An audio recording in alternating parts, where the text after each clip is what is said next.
Hi, Amber Cohen here. Welcome to Her Legal Lens, and today is day 3 of the Commonwealth versus Kelsey Fitzsimmons case. This is a case that involves an officer shooting, officer-on-officer shooting, and the Commonwealth ultimately rested today. Just as a brief overview, the Commonwealth presented all their evidence. The defense presented what's called a motion for required finding of not guilty, and that's where they're asking the judge to dismiss it prior to having to present their own case. Judge Karp, very fair judge, making very sound decisions, in my opinion, on this matter. He ultimately denied the motion. I don't think defense was at all surprised by that. And in fact, that's why they were prepared to put on their defense. And so the first witness to take the stand was a neighbor that we heard from Officer Noonan acknowledge that his neighbor, Maureen Teresi, he had spoke to about this case.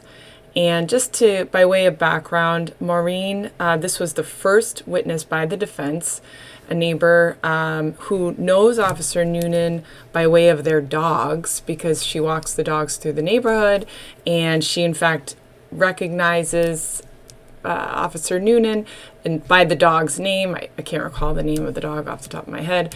Anyway, at some point after the shooting, she runs into Officer Noonan and tells a story about, hey, what's going on in the world? They start talking about current events. Ultimately, she wants to know what's going on with the North Andover Police Department. And the testimony matters for two reasons. I think it shows what Officer Noonan's state of mind was when the incident occurred and how he's portraying it out there in the community to the civilian in a casual conversation. And the language that he used to describe Kelsey Fitzsimmons reveals something also about his mindset.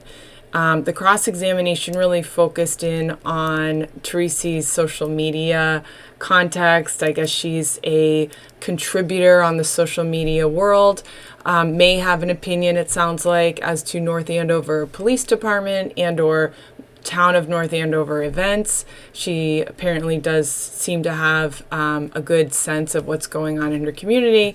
I don't believe the cross-exam by the Commonwealth was effective to necessarily undercut her message, which was that this statement did occur. And if you recall from Officer Noonan's testimony yesterday, he did not deny it. He just said he did not recall. World today or whatever, and he said, I love it.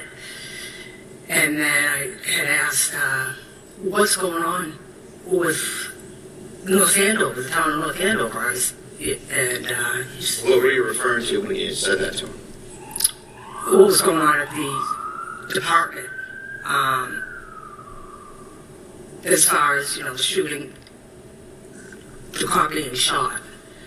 And did he? And he first said, what do you mean? And I said, well, that the first press conference that was given made no sense.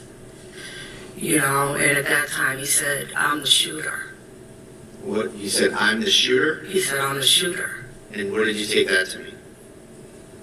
I said to him that he was the one that shot the other officer, is what I took that to mean. Right. And then what happened? I had asked him if, well, first I said, oh my God, I'm so sorry. I know when police officers have to discharge their weapons, it affects them, and I can't imagine having to do that with a colleague. I'm sorry, I didn't quite get the end of that. I said I couldn't imagine having to do that to a colleague. And what did he say?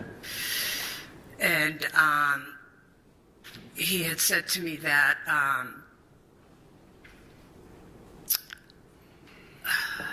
sorry, I'm a little nervous. He had said that there was no choice to it. He had no choice, that he had to she had the gun pointed at him when he came into the bedroom. And Did he use any he said certain, that. pejorative about her? I'm sorry? Did he use any certain pejorative about her? What did he call her? What did he call her? Mm-hmm. Well, he didn't call her that at that time. He explained very, very briefly what had happened. And he said that when he came into the room, she had the gun pointed at him. And that it clicked. She clicked it.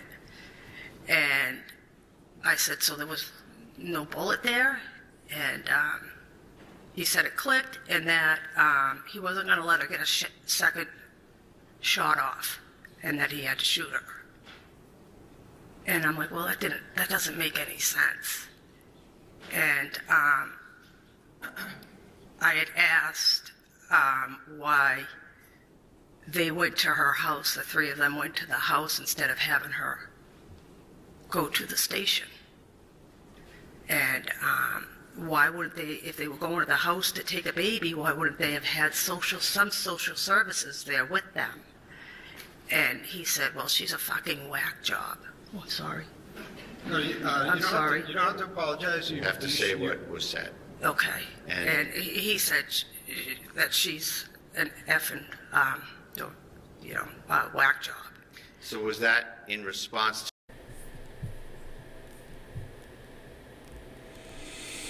So that testimony from the neighbor, I think, is compelling in the sense that it shows the characterization by Officer Noonan of Kelsey in the community outside of his fellow officers or his supervisors or chief.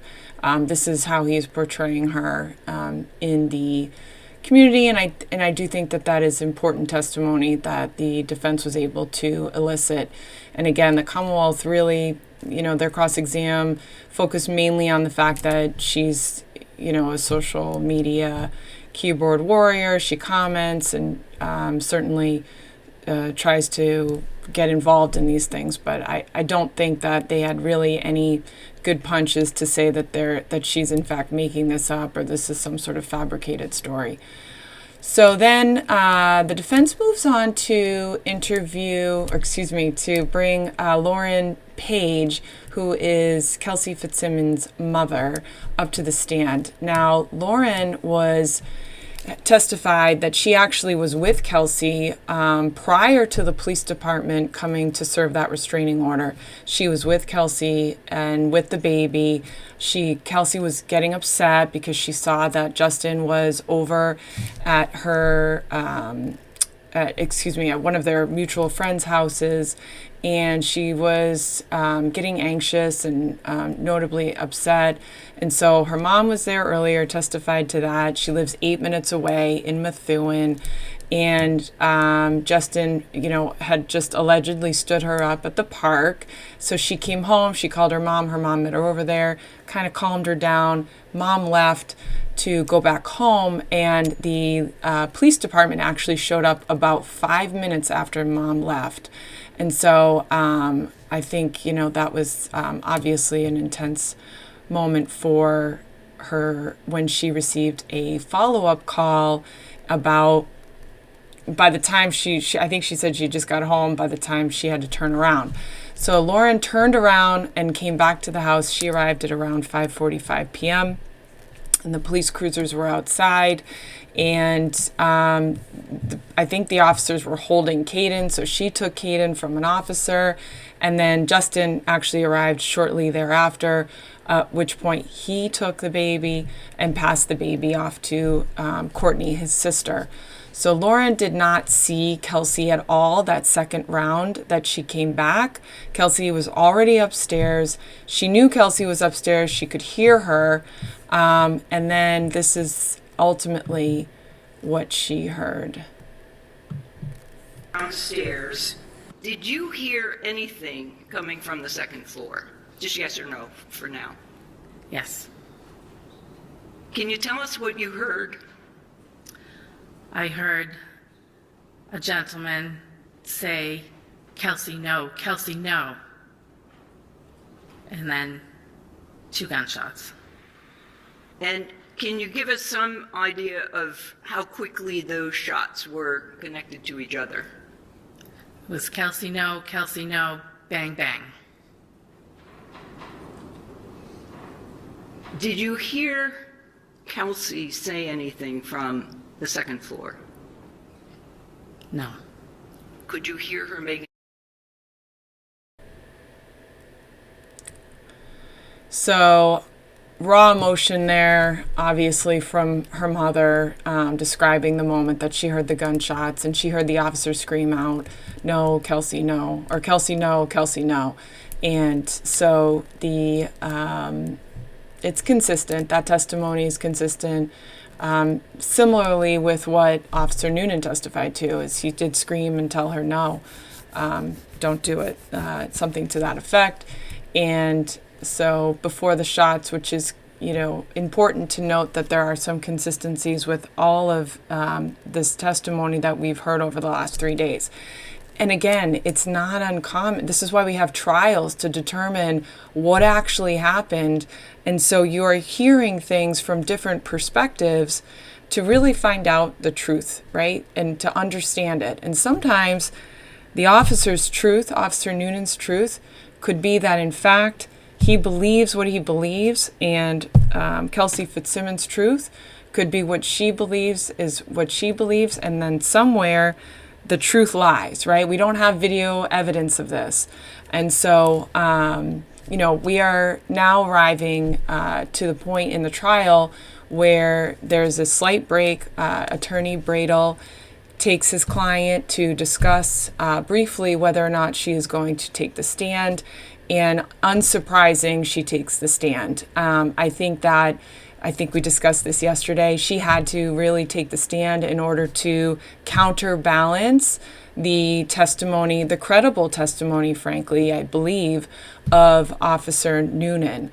And so in order to sort of get that pendulum back, the burden, is on the Commonwealth. And in order to sort of, give that reasonable doubt to the judge, Kelsey really did, even though it's not her burden of proof, I do believe she had to testify. And so she did. And obviously Attorney Bradel believes she did too. And that's the heart of the case. And so she comes in and describes sort of who she is. She's 29 years old. She's a young mom. She grew up locally in Methuen, graduated from Fisher College with a bachelor's degree in criminal justice. And ultimately, I think she served as the president of the Criminal Justice Honor Society. She really wanted to get involved in campus police work. She attended, it turns out, I did not know this, but she attended 3 semesters of law school. She testified that when she got out of college, graduated, it was right at the height of COVID. And so there was no police academies available to enter into. So she decided to go into law school. She entered into law school, went for 3 semesters, at which point the police academies were starting to train again. She applied, she got into the police academy. She graduated from the police academy on or around June of 2024. This is when she met Justin Alian. And Justin Alian, she, as we know, is a North Andover firefighter. She talked about how they met, what they did. She did note, a nice memory that he pinned her at her police graduation. They did move in together right away, got engaged, and clearly had their son, Caden, who was born 5 weeks premature. And she noted that. So background matters because it establishes Kelsey, first of all, that she gets comfortable in the courtroom. She's talking. It's a very nerve-wracking sentiment to be up in that stand. You see the witnesses. Sometimes it's challenging to testify.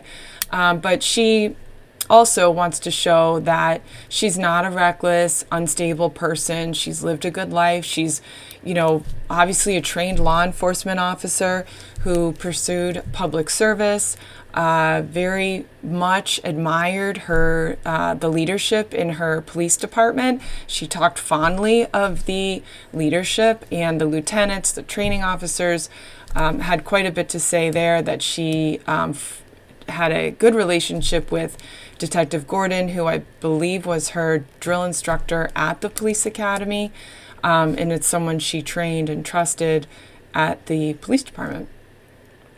So early in the day, she testified that she had been trying to coordinate to meet Justin. She wanted to talk to him. She wanted him to see the baby, and asked maybe that if he could come to the house and care for the baby. And Justin said, I can be there to watch the baby. She talked a little bit about this term babysitting. I didn't like it that he called it babysitting, or I'm watching the kid.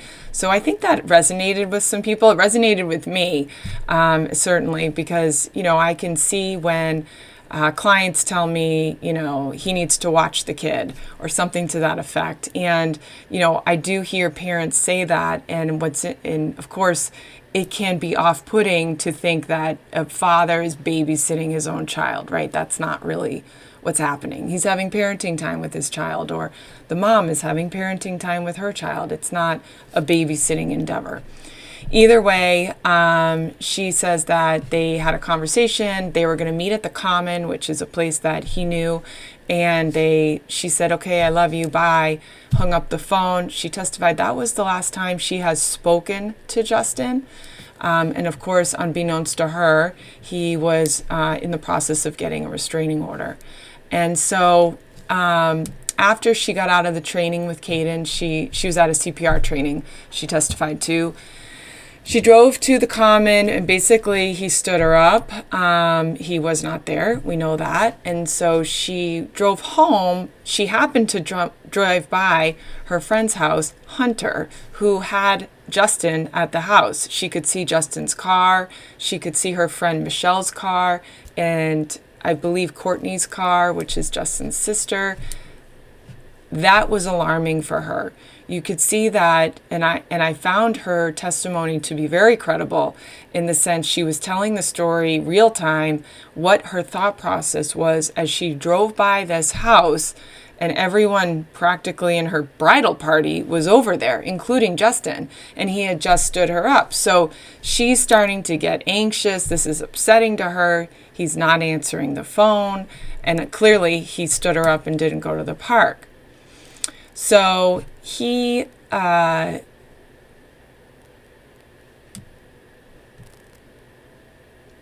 think the part where she starts to go into what happened next.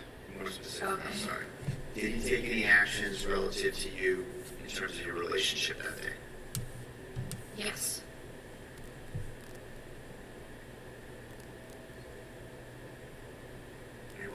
What did he do? He obtained a restraining order against me.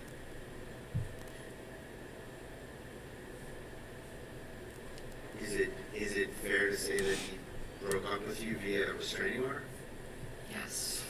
I did not speak to him. I realized our relationship was over when a restraining order was handed to me. So let's rewind the event.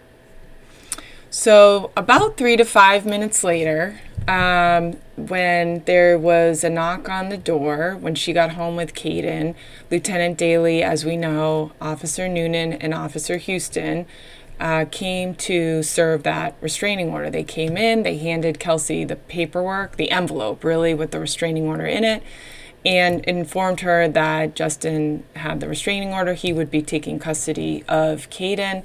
Turns out Maverick, her dog, was also on the restraining order. She was told to pack a bag for Caden for 2 weeks.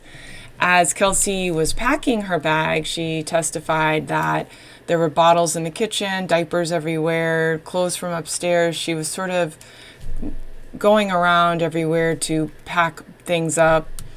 Her son was being taken away from her for 2 weeks. That's normal. Standard restraining order time frame is typically 10 days. It can be up to 2 weeks depending on how it falls on a weekend.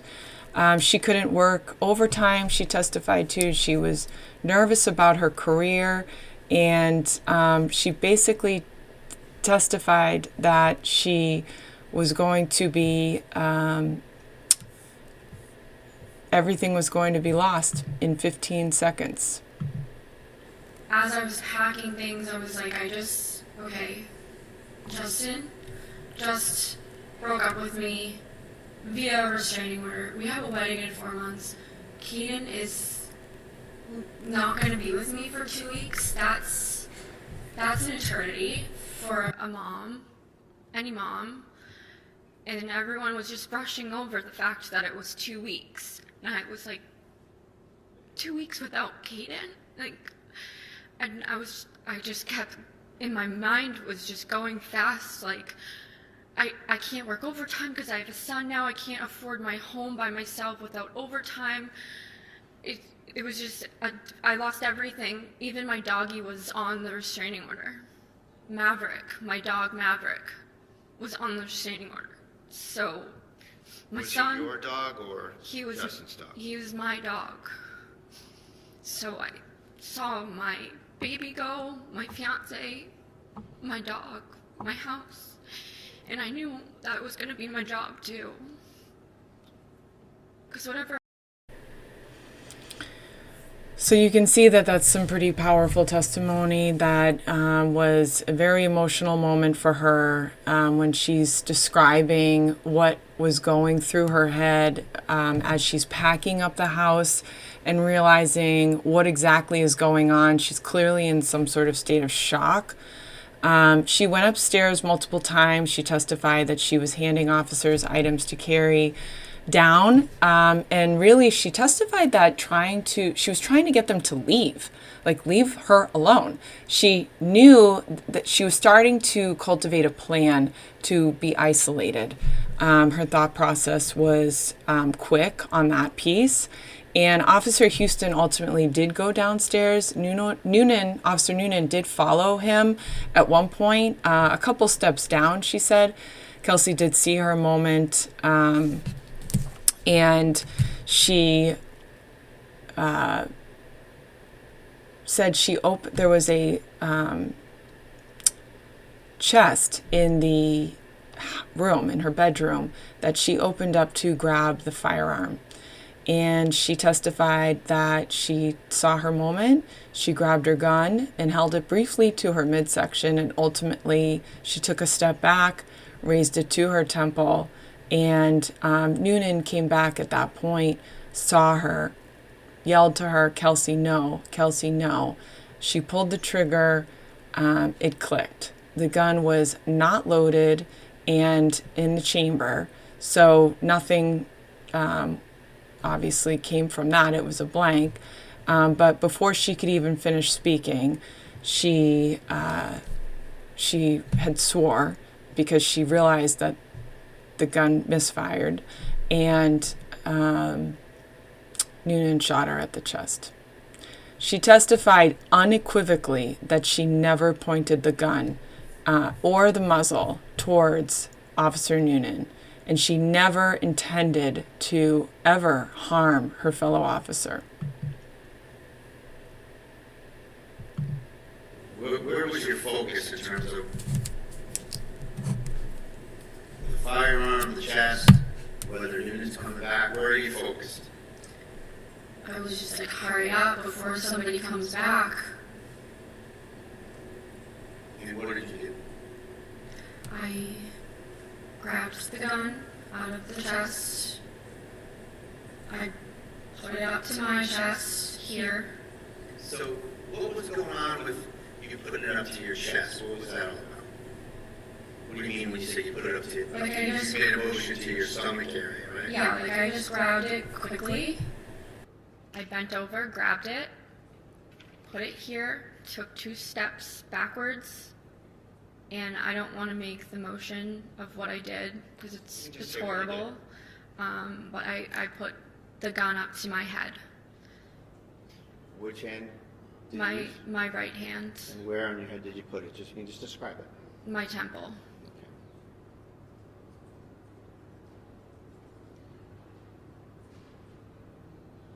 Was Noonan in the door frame by now? Not yet. He had just walked in, like when I pulled the trigger on myself, with the gun pointing towards my head.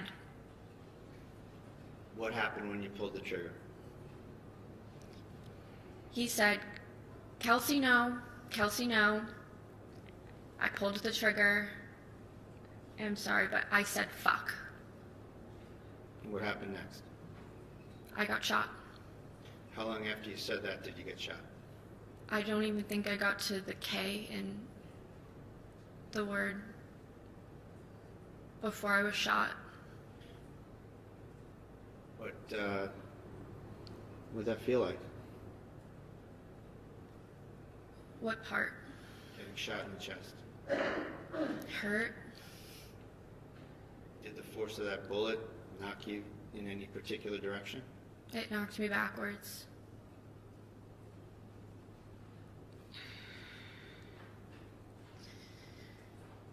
Do you recall what happened with your firearm? I got moved. It was Well, on. before we, I'm sorry, Okay. bad question. I'll ask you a better question. Okay. Right at that point, as you're shot and you're flying back or falling back or whatever you want to call it, can you remember what happened with your firearm? It fell out of my hands. It was to my head, and it fell out of my hand. And I fell on the ground, and the firearm fell on the ground. A couple of questions before we move on. At any point when you were doing that, when you had the firearm up to your head, was Noonan present during the time you raised the firearm to your head? Like when I motioned up to my head with it, Correct. no, he was not in the room. Nobody was in the room. When Noonan came into your view, where was the gun pointed? The gun was pointed at my temple. At any point, did you move the muzzle of that gun No, towards Noonan? no, never. Did you move it anywhere? No, never. Did you ever intend to harm Noonan? Never.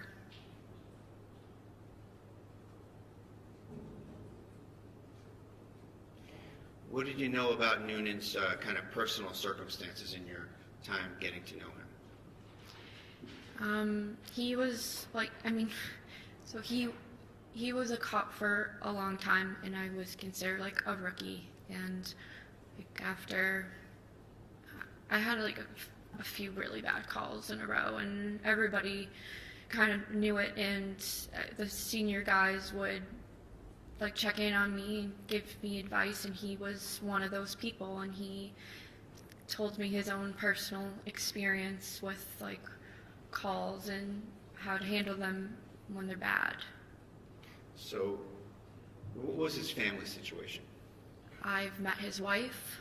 I knew he had a son just by like talking. Did you want to involve him in your tragedy? I didn't want to involve anybody. I wanted to take my own life. I never pointed the gun at a fellow police officer.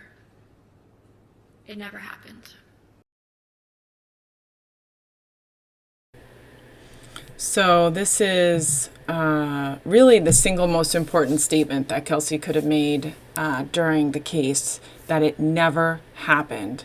And why it is so important is because it directly contradicts the Commonwealth's theory of the case, that this was an intentional act and it had to be featured prominently. And I just have to say that this is one of the most impactful direct exams by a defense attorney, because it's not often that defense attorneys get to put their clients on the stand.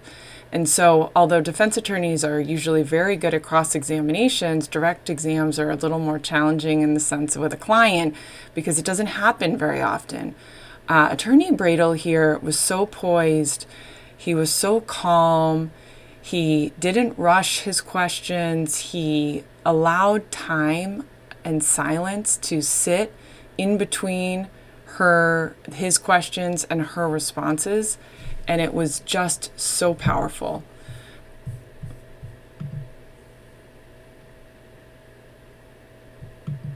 I was like trying to focus on breathing because it felt like I was choking. It felt like I was drowning. At what point in the trip downstairs and out of the house were you trying to take off the mask? I think the whole time. And when I Just brief background, Kelsey is describing what was going through her mind after she had been shot. was in an ambulance, I said to everybody, I'm a fucking idiot. I just tried to kill myself with an unloaded gun. I'm a fucking idiot. I said that to everybody. I said that to the hospital staff. I said that to all the firefighters. I probably said that when I was laying on the ground. Those were the words I just kept repeating. That is really also another important piece, is that she's showing those statements got to come in. Obviously, they're her own statements, so she can repeat what she said. And those are excited utterances that was occurring as she was, well, she said, I probably said it while I was on the ground, but as she's being taken out in a stretcher, as she's put onto the ambulance, and that she, that she's an idiot, and that she tried to kill herself with an unloaded gun.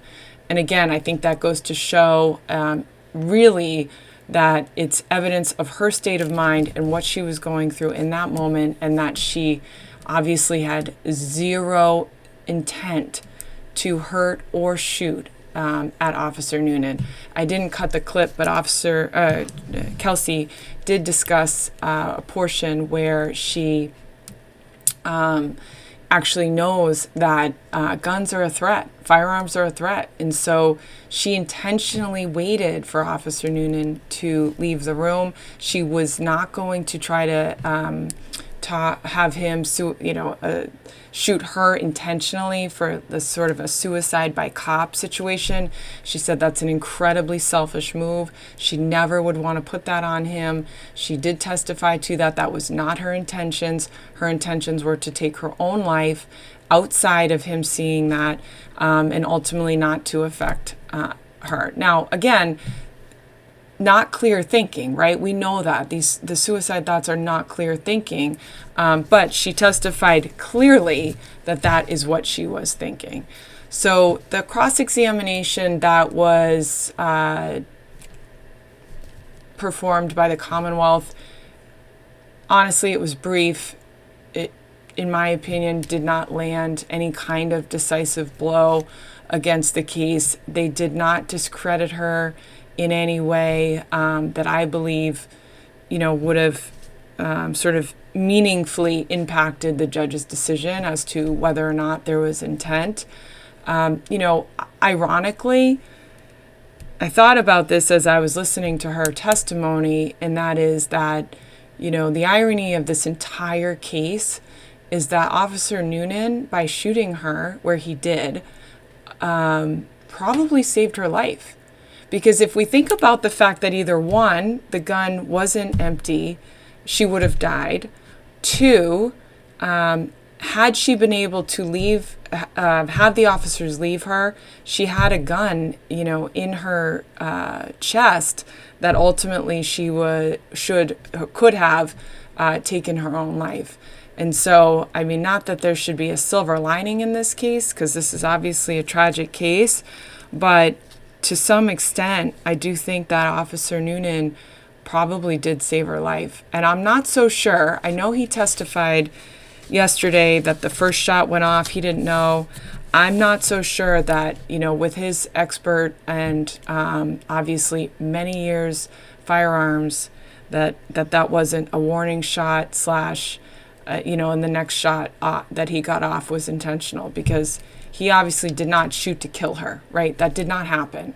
So I think that, there's a lot of things that can be looked at here from both sides, and the judge is probably thinking about this and looking at the evidence. He's got on one hand a very decorated, sort of profoundly tenured police officer with an exemplary resume, and on the other hand he has a very young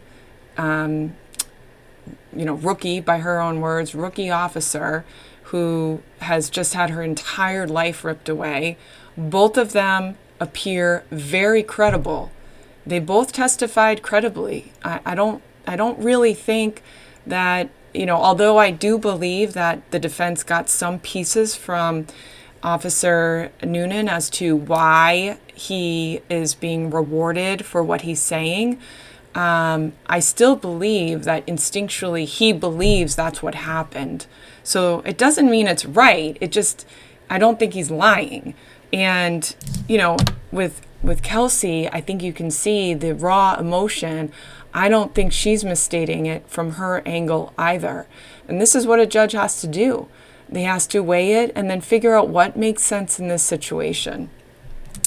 And so, the prosecution tried to show basically that, isn't it true that you knew you would pull your firearm in front of the officer, that you would get shot? And she said, that's not my intention. That's not what I did. And she was very clear about that. She was ready for that question. She knew that question.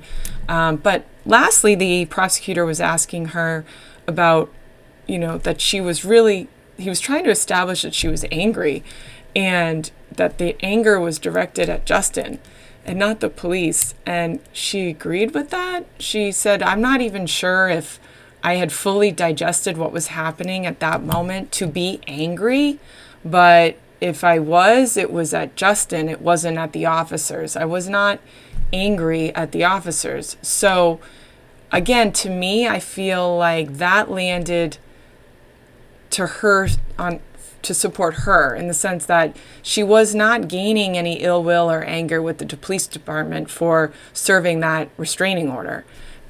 So again, I think, that's something that is a point for the defense.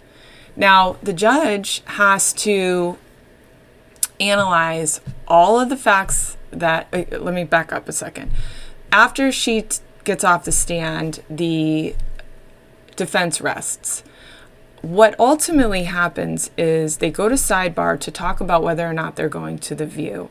I have a suspicion that the judge, after hearing what he heard, said to the parties that he did not find it necessary that he would need to do a view.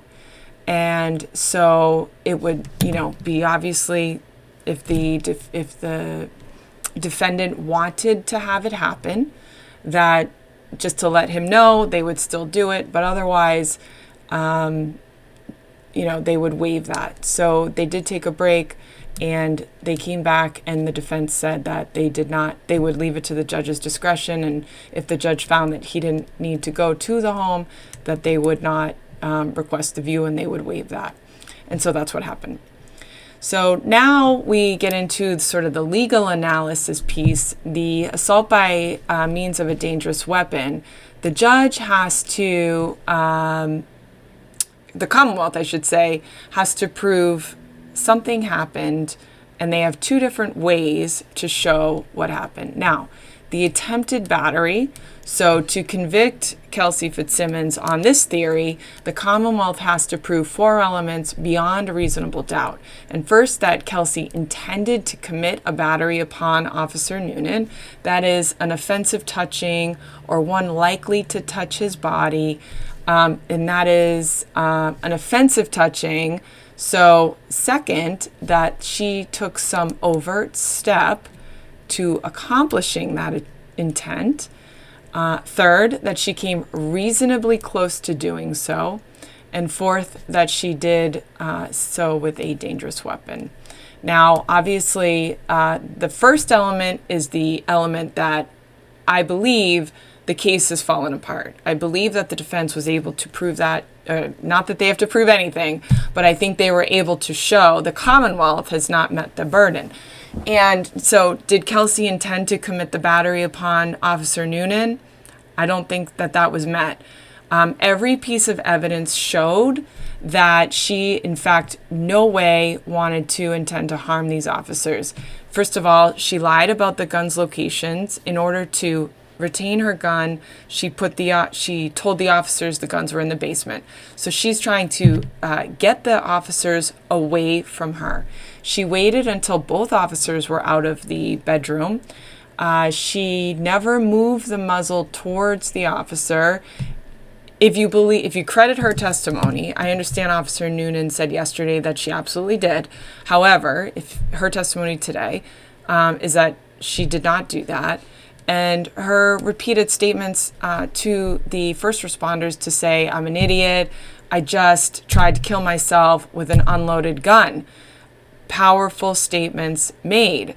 And again, she didn't even say she was angry with Officer Noonan or faults him for doing any such thing. She testified that having the firearm, the threat of that firearm, once he saw it, she knows that this is standard protocol. So to her credit, she didn't appear, now privately she might be, but at least publicly did not appear to be upset with Officer Noonan.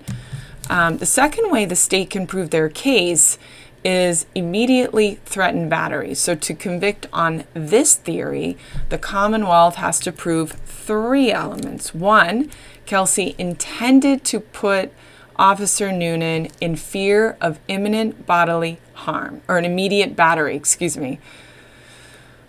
Long night, confusing my restraining orders with this case. So, second, that she engaged in some conduct that Noonan reasonably perceived as immediately threatening battery. And third, that the assault was committed with a dangerous weapon. So we know the dangerous weapon elements are there. Again, it's the first element that the defense is really focusing on to say that did Kelsey have the intent to put Noonan in fear? I think the answer is no. Her intent was to end her own life. Every action she took, again, was designed to create isolation for herself, not confrontation. Now, to Noonan's credit, he said, you do not leave someone alone. He did say that.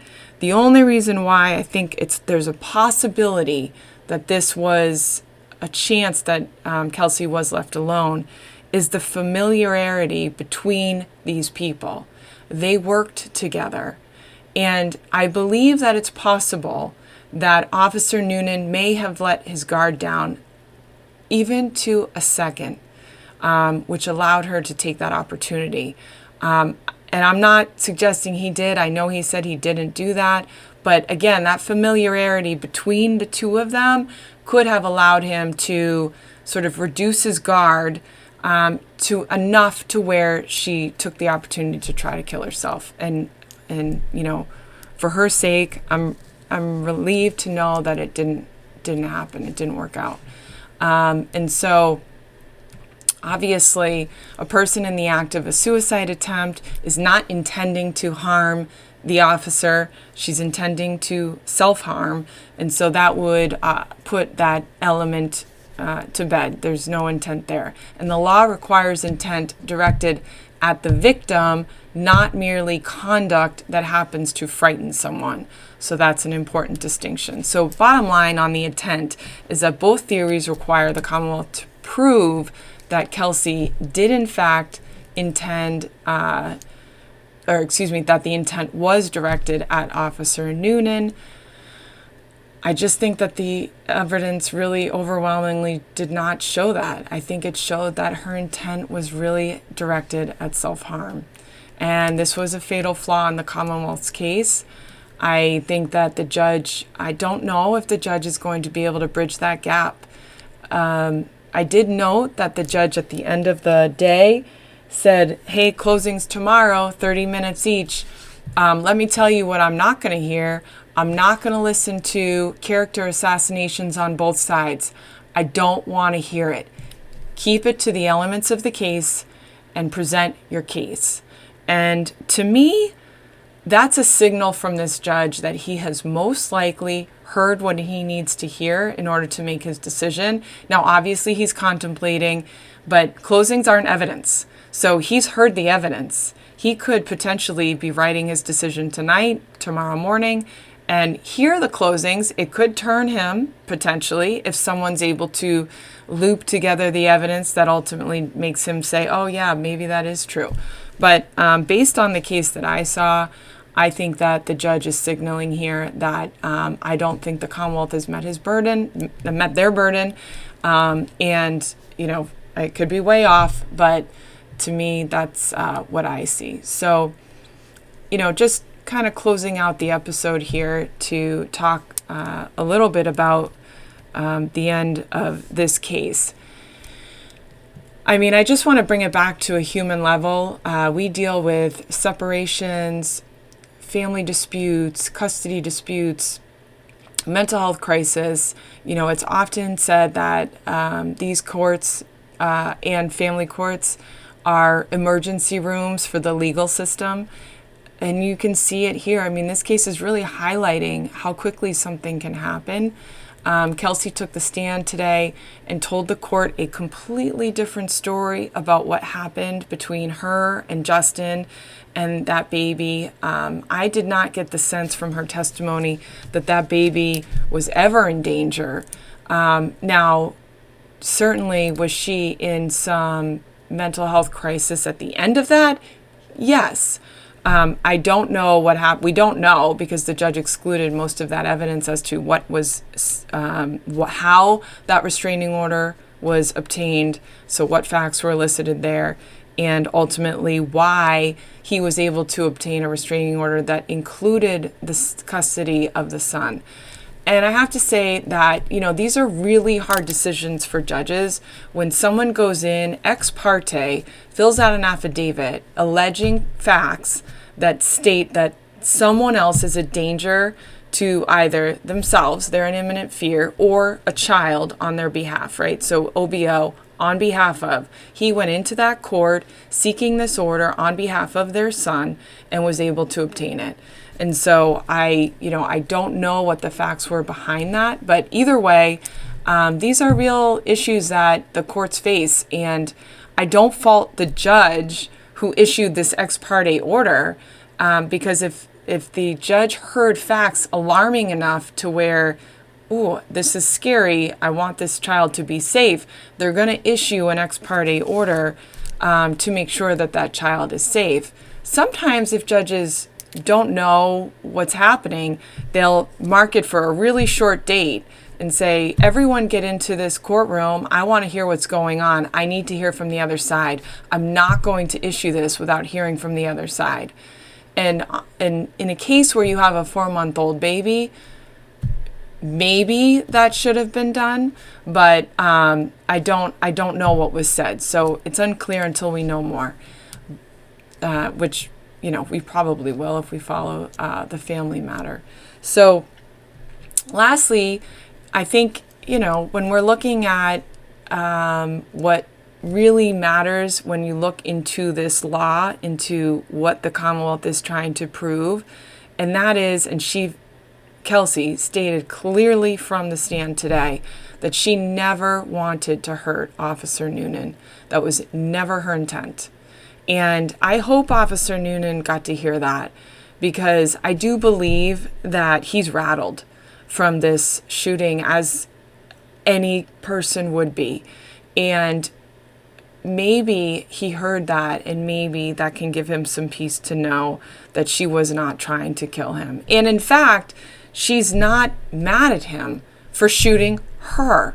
And again, the irony of all of this, in my opinion, is that he very may have saved her life. And that's true. I think that's the true story here. So tomorrow are closing arguments, 30 minutes per side. I don't think they'll go that long. There wasn't that much evidence to wrap up. It's not that complicated of a case. The judge did say that he wanted to deliberate and announce his verdict live at 2 o'clock. I am going to attempt to do a live show, but I don't know if I have the capabilities to do that from my office yet. We haven't figured that out. So either way, though, thanks for listening. I do think that this case comes down to one question, and whether or not the Commonwealth has proved beyond a reasonable doubt if Kelsey Fitzsimmons intended to assault Officer Noonan with a dangerous weapon. And based on what we heard today, I believe the answer should be no. If you like or want to follow any more content on our page, please like and subscribe. I welcome all comments, any feedback you have. And of course, these are tough subjects, and law enforcement has a hard enough job. I don't think we should, pin law enforcement against each other. This is a very challenging case, and in the sense of, these two officers were friends. I think she looked up to him, but I do believe that she had no intentions of hurting Officer Noonan. And likewise, I don't think Officer Noonan intended to kill her. I think he stopped her. And frankly, I do believe that he might have saved her life. So, all right, that's it. Thank you for watching Her Legal Lens. And I look forward to seeing you at the next episode.